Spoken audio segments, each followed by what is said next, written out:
2019 সালের 6 অক্টোবর বুয়েটের শেরেবাংলা হলে রাতভর ছাত্রলীগ নেতাকর্মীদের অমানবিক নির্যাতনে মৃত্যু হয় কুষ্টিয়ার কৃতি সন্তান আবরার ফাহাদের। তাকে আজীবন স্মরণ করতে কুষ্টিয়া স্টেডিয়ামের নামকরণ করা হয়েছে শহীদ আবরার ফাহাদ স্টেডিয়াম।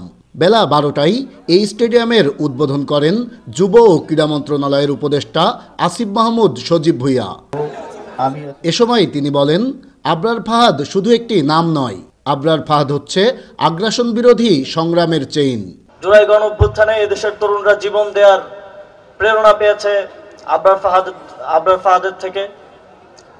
জুলাই গণঅভ্যুত্থানে আগ্রাসন থেকে মুক্তির জন্য এদেশের তরুণেরা ঝাঁকে ঝাঁকে ঝাঁপিয়ে পড়েছে রাজপথে, এবং অবশেষে আমরা আগ্রাসী পরাশক্তির বাংলাদেশীয় সবচেয়ে বড় খুঁটি শেখ হাসিনাকে বাংলাদেশ থেকে পালাতে বাধ্য করতে সক্ষম হয়েছে। এ সময় তিনি আরো বলেন, দ্রুত সময়ের মধ্যে আবরার ফাহাদের হত্যাকারীদের শাস্তি নিশ্চিত করা হবে।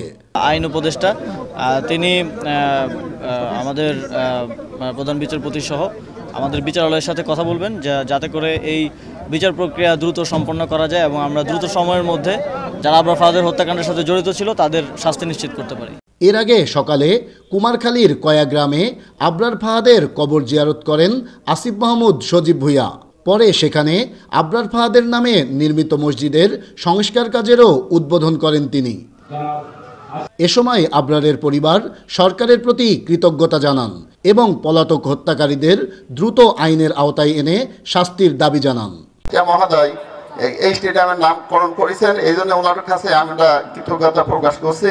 আইন প্রশাসন, সাংবাদিক, দেশের সাধারণ জনগণ সবার প্রতি আমি কৃতজ্ঞতা প্রকাশ করছি। আইনের প্রতি শ্রদ্ধা রেখে বলছে, আইন তাদের জন্য যে রায় কার্যকর, যে রায় হবে তারা সেটা যেন কার্যকর করে। 2022 সালের 13 জানুয়ারি এই স্টেডিয়ামের নির্মাণ কাজ শুরু হয়।